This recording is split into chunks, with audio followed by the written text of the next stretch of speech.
पूरा कार्यक्रम का लेना है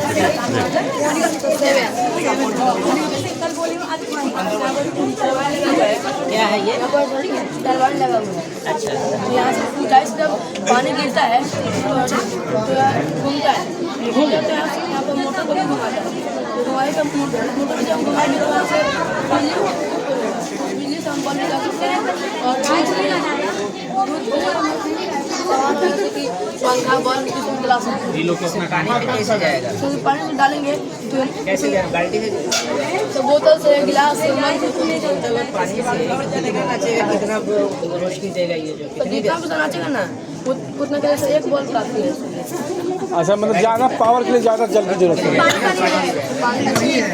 हम धरातल पे दिखाया धरातल में जैसे हम करना है तो गाँव के लिए हमको गाँव के लिए बाल्टी बाल्टी पानी को डालेंगे। नदी में भी उसको लगा सकते हैं। नदी के धारा के सहायता से ये टरबाइन घूमेगा और इसी सहायता से मोटर घूमेगा। मोटर घूमेगा तो अभी कोई पानी के बहाव यहाँ तक समझ लिया इसके बाद चलिए ठीक है। ये हमारा सौरमंडल है। ये शनि और ये बुध ग्रह और शुक्र ग्रह और मंगल ग्रह है जो लाल ग्रह में आता है। और ये पृथ्वी ग्रह और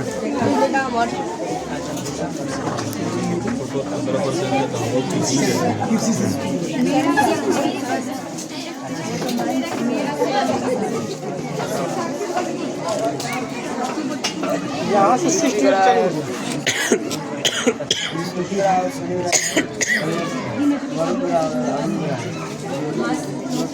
देखिए स्थान गति करते इसलिए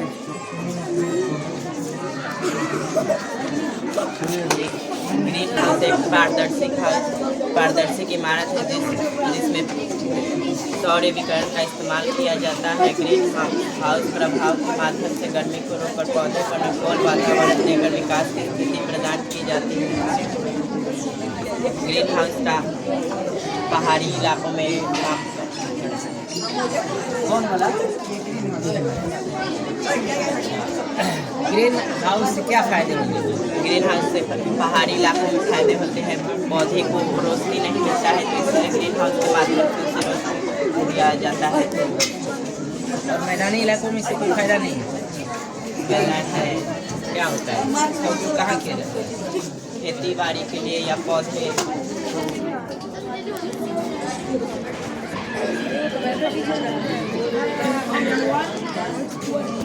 मैंने देखा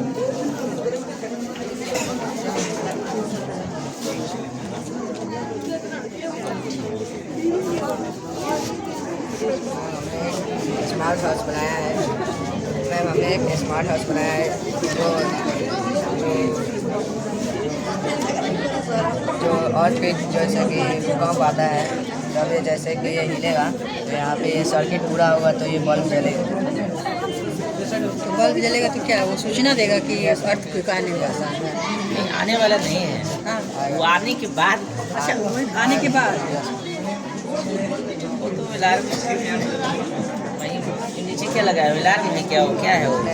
जब ये अर्थ पे आएगा तो जब ये हिलेगा ये वाला ये पेंडुलम है, जब ये हिलेगा और यहाँ पे जब ये सटेगा तो यहाँ पे ये सर्किट पूरा हो जाएगा तब ये बल्ब वो बल्ब सिर्फ जलने के लिए। बल्ब अगर इधर जलेगा तो पीछे वाले लोग कैसे देखेंगे? जाने घर के लोग कैसे जानेंगे अंदर के लोग की भूकंप आ गया? वो तो महसूस ही कर सकते हैं। वो लाइट तो देखने नहीं जाएंगे। और जो लोग बाहर से नहीं रहता है कि हाँ कब से मिलार उसमें लगा होता है कम से कम। तो रहता है कि अरे अगर एहसास नहीं भी हो रहा है तो लाल बज रहा है तो जानते हैं कि लाल बज रहा है यानी क्या होगा? अच्छा, वहाँ पे ऐसा हो सकता है। ठीक चल।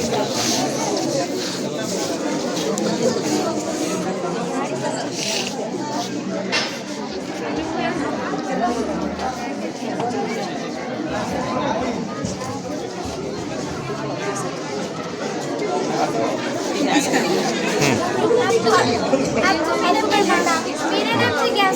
मेरा नाम कुमारी है। हमारे स्कूल का नेम यूएस पुराना है। कक्षा 8 की छात्रा है। हमारे प्रोजेक्ट का जो थीम है उसका नाम है विकसित भारत के लिए विज्ञान और नवाचार की संभावनाएं, और हमारे प्रोजेक्ट का नाम है मेरा खेत मेरी फसल। इसमें मैंने एक प्रोजेक्ट बनाया हुआ है कि जो खेती होती है उसमें कितने चरण होते हैं और हमारे जो आसपास की जो समस्याएं आती है खेती में उस पर हम लोगों ने उसका हल निकाला हुआ है। तो कृषि की जो होती है वो प्रथम चरण होती है मिट्टी तैयार करना। तो मिट्टी तैयार करने के लिए हम यहाँ पे हल का इस्तेमाल कर सकते हैं, और ज़्यादातर जो ऊबड़ खाबड़ जमीन होती है वहाँ भी अच्छी तरीके से इस्तेमाल हो सकते हैं। और दूसरी चरण होती है बीज बुआई, यानी बीजों को खेतों में डालना। तो इसके लिए मैंने एक नया यंत्र बनाया है। इस यंत्र का नाम है इको फ्रेंडली एग्रीकल्चर टूल। इसमें 3 काम हो सकते हैं आसानी तरीके से। क्योंकि मान लीजिए ट्रैक्टर जो होते हैं, जितने भी मतलब ट्रैक्टर जो होते हैं वो प्रदूषण का कारक बनते हैं, साथ में पेट्रोल भी लगेगा और जो धुआं निकलता है उससे प्रदूषण भी होगा। लेकिन ये यंत्र है, इसमें ना ही कोई धुआं निकलेगा ना ही किसी की पेट्रोल कुछ भी चीज़ की जरूरत है, बस इसमें थोड़े से श्रम की जरूरत है। यहाँ पे जैसे मैं ये मान लीजिए एक कीप है, इसमें हम घी डालेंगे, उसके बाद इस चाका को हम चलाएंगे ऐसे इस तरीके से डालते जाया जाएगा। इसमें मान लीजिए ऐसे हल ये जो है मिट्टी को खुरचेगा और ये जो कीप है इसमें बीज डाला जाएगा। बीज डालेगा तो ये पाटल है, पाटल की सहायता से हम इसको समतल कर सकते हैं। मैम ये जो है आम जो ये सब कबाड़ का जुगाड़ है, इसे हर कोई बना सकता है। क्योंकि मैम मैंने देखा हुआ है कि जितने भी छोटे किसान होते हैं या तो उनके पास ज़मीन बहुत कम होती है, यहाँ पे ऐसे जगह पे खेत होती है जहाँ पे ट्रैक्टर नहीं जा सकता है, तो वहाँ पे हम इसका आसानी से इस्तेमाल कर सकते हैं। बस ये जो चक्का है यहाँ पे हम लोहे के चक्का का इस्तेमाल करके छड़ लगा के इस्तेमाल कर सकते हैं, क्योंकि ये हमारे आसपास में भी आसानी से उपलब्ध हो जाएगा। तीसरी जो चरण होती है हमारी खाद एवं उर्वरक डालना, तो फर्टिलाइजर का इस्तेमाल बहुत कम मात्रा में किया जाए और खाद जो है उसका अत्यधिक मात्रा में उपयोग किया जाए। और चौथी जो चरण होती है ड्रिप तंत्र, जो सिंचाई होती है चौथी चरण, इसमें हम जो क्योंकि हमारे आसपास जो हमारे क्षेत्र है वहाँ पे जल पर्याप्त मात्रा में उपलब्ध है, तो हम आसानी क्या करते हैं कि बोरिंग से कटाई करते हैं जहाँ पौधे पर बहुत कम जल जाता है और अत्यधिक इधर उधर बिखर जाता है, तो वहाँ पे हम लोग ड्रिप तंत्र का इस्तेमाल करें तो ज़्यादा सही है। सिर्फ पौधे के जड़ों में बूंद बूंद करके जल जाएगा, इससे जल के जो है बर्बादी भी नहीं होगी। और जो हमारी 5वीं चरण होती है खरपतवार से सुरक्षा, यानी हमारे जो खेतों में अवांछित पौधे होते हैं उसे हटाना। उसे हटाने के लिए खुरपी का इस्तेमाल किया जाता है और ये जो हल है इसका इस्तेमाल किया जा सकता है। और बहुत बार जो होता है किसान मतलब अलग अलग दवा का इस्तेमाल करते हैं रसायन का, उसका इस्तेमाल ना करके इसी चीज़ का इस्तेमाल करें, क्योंकि उससे हमारी जो फसल होती है उस पर बहुत इफेक्ट पड़ता है। और यहाँ पे हमें आवारा पशुओं से सुरक्षा, क्योंकि जो मैम जो आवारा पशु सुरक्षा, अभी किसानों को कोई ध्यान नहीं दे रहा है, लगातार उनकी फसल बर्बाद होती जा रही है। मेहनत तो करते हैं, मेहनत करके जब फसल कटाई के वक्त आता है तो उस समय क्या होते हैं किसानों की मेहनत होती है, एक और रात में जो होते हैं नीलगाय बर्बाद करते हैं जो आवारा पशु। यहाँ पे हम लोगों ने एक बाड़ बनाया है, इससे क्या होगा ये जो नीलगाय है ये खाने गया इसको और इसे टच करेगा और ये बचने लगेगा, इसको झटका लगेगा। क्योंकि जितने भी पशुएं होते हैं आहार पशुएं वो ज़्यादातर मतलब अलग तरह के बल्ब ये जो आवाज़ें होती है उससे डरते हैं और साथ में झटका लगेगा और दोबारा वहाँ पे नहीं पहुँच पाएगा। और जो हमारी 6ठी चरण होती है वो होती है कटाई। तो कटाई किसानों के लिए बहुत सुखद समय होता है, फसल तैयार हो जाती है उस समय उसकी कटाई करना। तो कटाई पे हमें एक गीत गाना चाहिए, भोजपुरी गाना है, इस गाना 2 लाइन में सुनाना चाहती हूँ। हाँ सुनाइए। धन कटनी की बाहर अगहनवा में देखी भइल खलिहान अगहनवा में, धन कटनी की बाहर अगहनवा में। इसके आगे जो कटाई और भंडारण है उसके आगे देखिए जो कटाई है किसान मतलब मिट्टी तैयार किया मतलब पूरा काम अपना कर लिए, लेकिन जब वो कटाई का जब समय आता है तो वो बहुत ही खुश होते हैं कि उनका जो मेहनत है वो रंग ला देते हैं, पूरा फसल पक जाता है, तैयार हो जाता है। तो फसल काटते समय खुश होते हैं, उनका उमंग होता है कि मतलब खुशी के साथ वो फसल काटते हैं और गाना गाते हैं। उसके बाद जो हमारा सबसे लास्ट चरण है भंडारण, ये सबसे महत्वपूर्ण हमारा चरण है। जो किसान है मेहनत किए, हम अपना अनाज काट लिए, दवा लिए, लेकिन जब भंडारण करने की बारी आती है तो वो अच्छे से भंडारण नहीं कर पाती, जिससे उनका पूरा मेहनत ही बेकार हो जाता है। मैं देखी हूँ कि जो हम जब भंडारित अनाज करते हैं तो बहुत सारे अनाज जो हम अच्छे से भंडारित नहीं कर पाते, जिससे हमारा आधा से अधिक अनाज में ना कीड़े लग जाते हैं और वो खराब हो जाता है। तो बहुत सारे लोग क्या करते हैं, सल्फास की गोली का इस्तेमाल करते हैं या नीम का जो पत्तियाँ होते हैं उसका भी इस्तेमाल करते हैं। और मैं भी ये देखी हूँ कि लहसुन का भी छिलका लेकर इस्तेमाल करते हैं। तो जो सल्फास की गोली होती है वो पॉइजनिक होती है। देखिए आजकल हमारे से घर में नहीं रखना चाहिए, क्योंकि जो बड़े बच्चे हैं मैं देखी हूँ कि थोड़ा भी घर में लड़ाई झगड़ा होगा उसे खा लेते हैं, जिससे उनकी मृत्यु हो जाती है। जो छोटे बच्चे हैं उनमें इतनी समझ विकसित नहीं हुई होती, इसे खाना चाहिए ना खाना चाहिए, लेकिन वो भी खा लेते हैं, जिससे उनकी भी मृत्यु हो सकती है। इस सबको मैं ध्यान में रखती हूँ, मैं सोची कुछ क्यों ना कुछ ऐसा गोली बनाया जाए जिससे किसी को नुकसान ना पहुँचे और सुरक्षित भी रहो और उसमें ज़्यादा लागत भी ना लगे। इस सब को देखते हुए मैं अपनी माँ से पूछी या टीचर से पूछी कि मैं ऐसे कौन सा गोली बनाए जो किसी को हानि ना पहुँचाए और उसमें कम लागत लगे और घर की सामग्री से बन जाए। इसके लिए देखिए मैं क्या क्या लगाई हूँ। यहाँ पे लौंग, दालचीनी, तेजपत्ता, लहसुन के छिलके और नीम की पत्तियाँ इस सभी का मैं यहाँ पे पेस्ट बनाई हूँ। पेस्ट बना के मैं इनका गोली बनाई हूँ। ऐसे मैं अनाज में भंडारित भी की हूँ, जो आप देख सकते हैं। हमें इसको देखिए भी करके तो अनाज खराब नहीं होता है। तो मुझे लगा कि अच्छा ये सब किसी को बनाना चाहिए। सल्फास की गोली का इस्तेमाल ना करके इसका इस्तेमाल करना चाहिए। क्या अभी हमारे यहाँ भंडारण झूठ के बोरों में होता है या ड्राम में होता है। अच्छा जो किसान है अपना फसल उत्पादन का भंडारण बड़े पैमाने पर सैलो गिरी में करते हैं। तो या फिर रोज करो तो नाचार तब होंगे आविष्कार। धन्यवाद।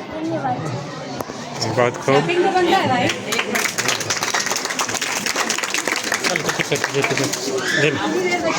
पीछे हटो। और डिटेल विचार करते हैं जो मतलब इसका जो खोखला होता है उसमें मतलब फटेंगे तो निकल जाएगा। फिर एक पानी में फुलाते हैं तो जो खाली होता है बीज का वो छान के फेंक सकते हैं। और तीसरा बहुत सारे लोग क्या करते हैं कि कपड़ा से सहायता से करते हैं, तो कपड़े के मोटे कपड़ा जिसका मतलब नहीं रखते खाद का उपयोग करें, गोबर चाबी उर्वरक ये तो अम्लीय देखिए खाद का लोगों ने इस्तेमाल किया। वर्षा हुआ तो जितने भी उर्वरक होते हैं वो खेतों से होते हुए नदियों में जाते हैं और ये सब हमारे लिए हानिकारक है और फसल के लिए भी हानिकारक है। उर्वरक का इस्तेमाल करें लेकिन बहुत कम मात्रा में, इसे मिट्टी अम्लीय हो सकती है।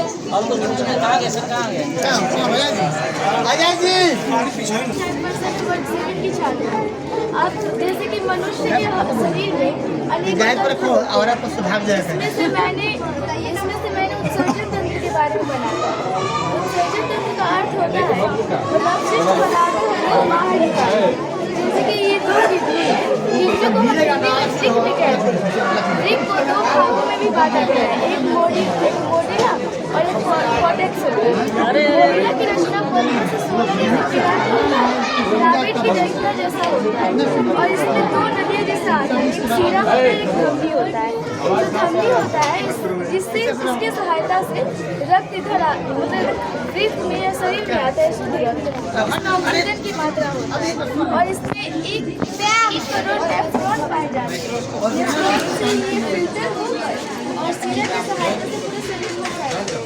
और इसमें यहाँ पाया जाता है जिसकी सहायता से एक मूत्र वाहिनी निकलता है। मूत्र वाहिनी के साथ एक मूत्राशय होता है जिसमें एक छन्नी जैसा होता है, यानी कि उसमें एक मूत्र होता है वो अपशिष्ट पदार्थ को मूत्र वाहिनी के द्वारा बाहर निकालते हैं और इसका आकार होता है सेब के बीज के आकार जैसा होता है। और ये इधर गुहा यानी रीढ़ के पीछे के काम क्या है? काम क्या है? इसका काम होता है अपशिष्ट पदार्थों को बाहर निकालना। कैसे? जैसे कि शरीर के पानी कम पीने से शरीर का जो पेशाब होता है वो ढीला हो जाता है, इसलिए पानी पीने से जो पेशाब होता है वो अपशिष्ट पदार्थ में इसमें यूरिया नाइट्रोजन जैसे अपशिष्ट पदार्थ होते हैं। इसके मूत्राशय की सहायता से जिससे छन्नी जैसे होती है इसकी सहायता से मूत्र द्वारा बाहर निकलता है। कैसे बच्चे इसको ठीक रखें, इसको कैसे अच्छा रखें? इसको अच्छा रखने के लिए शुद्ध पानी पीना चाहिए और खाना को हेल्दी बनाना चाहिए। फास्ट फूड जंक फूड हो सकता है।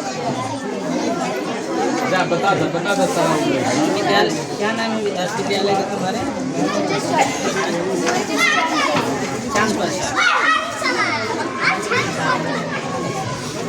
दोनों एक ही CRC है, दोनों एक ही CRC है, विद्यालय अलग अलग है जी। विद्यालय कौन सा है? ये UHS चांद प्रसाद विद्यालय है, अच्छा अच्छा। CRC भी वही है जी। कौन सी क्लास में? रॉकेट बनाया हूँ और मैं 8वीं का छात्र हूँ और मेरा स्कूल का नाम राजकीय उत्तर मध्य विद्यालय पठानकोट है। लाल बहादुर मेरा हेड टीचर का नाम श्री लाल बहादुर बेटा और चंद्रयान का और जिसको मैं लॉन्च करने जा रहा हूँ।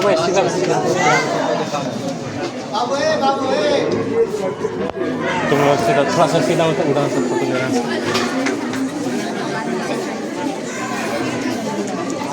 इसमें मैं कुछ बोलना चाहता हूँ। हवा एक दाब है जिससे बड़ी से बड़ी चीज निकाली जा सकती है। Thank you. थोड़ा सा फिर से उड़ाओ तो जी।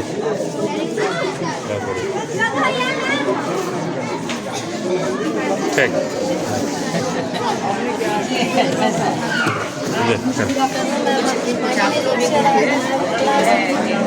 क्या है नहीं है? मेरा नाम अक्षय है और मैं कक्षा 8 का विद्यार्थी हूँ। साउंड पे कैसे बताया साउंड क्या है, साउंड ऐसा साउंड और तीनों मैम साउंड एक कैसे हम सुन पाते हैं। Sound main and object vibration vibrate it continuous movement is the air predicted detects this movement is called sound wave। Ma'am किसी वस्तु को जब मूव करते हैं यानी आगे पीछे करते हैं तो उसके वाइब्रेशन यानी कंपन के कारण एयर के माध्यम से हवा के माध्यम से तरंग निकलती है जिस कारण हम लोग सुन पाते हैं। टाइप्स ऑफ साउंड वेव यानी साउंड के 4 प्रकार हैं। वाइब्रेशन, बैक एंड प्रोटेक्ट मैं जब कोई भी वस्तु ऑब्जेक्ट है जब भी आगे या पीछे करते हैं तो एक वाइब्रेशन उत्पन्न होता है जिसे हम सुन पाते हैं। और value how low on soft ये साउंड वैल्यू एक प्रकार का साउंड है जो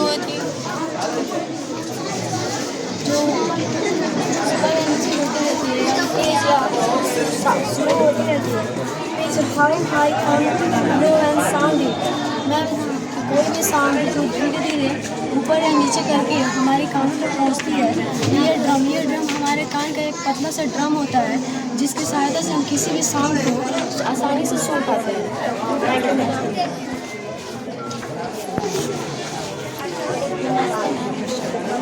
जी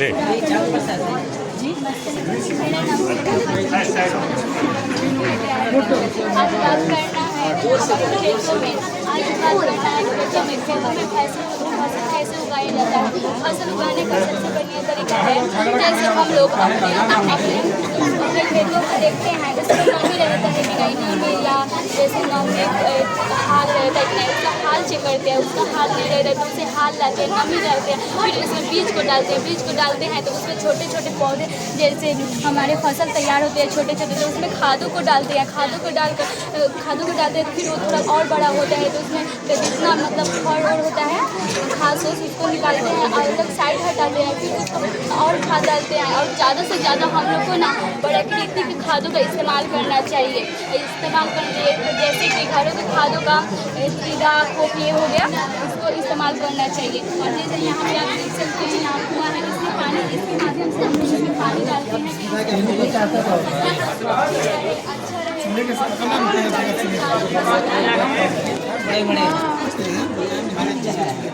हाँ बाल्टी में है थोड़ा इसे जैसे कि इसको निकालेंगे ऐसे इसमें एक और खींचने वाला होता है जिसको निकाल करके ऐसे खींचा जाएगा और फिर एकदम मोटर इसलिए चलाकर ये पाइप है इसके माध्यम से इसमें सब पे पानी जाएगा तो फिर पूरे पौधे मतलब हमारे फसल में पंप लगाया है फिर यहाँ पे बाल्टी भी लगाया है क्या मतलब ऐसा? इसका बाल्टी जैसे देखिए अगर कहीं लाइन भी नहीं रहता है तो इसके माध्यम से निकाल सकते हैं हम लोग। इसके दोनों सुविधा है दोनों सुविधा से हम लोग डाल सकते हैं। और जब हमारी फसल बड़ी हो जाती है तो उसे काट कर अपने सेल कर लिए जाते हैं तो अपने घरों में इस्तेमाल करेंगे। विद्यालय के नाम हाई स्कूल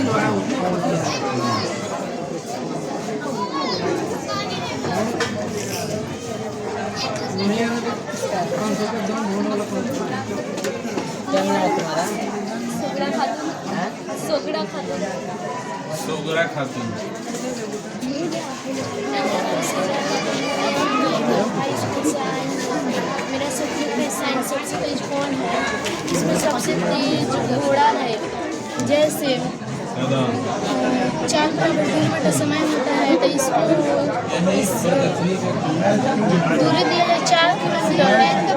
हाँ, समय दिया जाए 2 घंटा। 2 घंटा में अगर पहले ही दौड़ जाए 4 किलोमीटर तो इसको तेज माना जाएगा। सबसे घोड़ा है और नहीं दौड़ पाएगा तो इसको तेज नहीं माना जाएगा। सारे मतलब तुम लोग का भी है। मेरा नाम रोशनी खातून है। मैं एक +2 हाई स्कूल से आई हूँ। मेरा ये विज्ञान का प्रोजेक्ट है। प्रोजेक्ट का नाम ताप एवं मापन है। हम लोग कैसे पता करेंगे ताप एवं मापन ज़्यादा है? इसमें थोड़ा गर्म पानी रखेंगे, इसमें थर्मामीटर डालकर देखेंगे।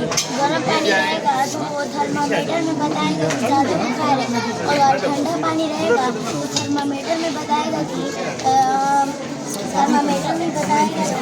कम बुखार है। थर्मामीटर में क्या यूज किया है? टेम्परेचर में पता नहीं क्या चीज़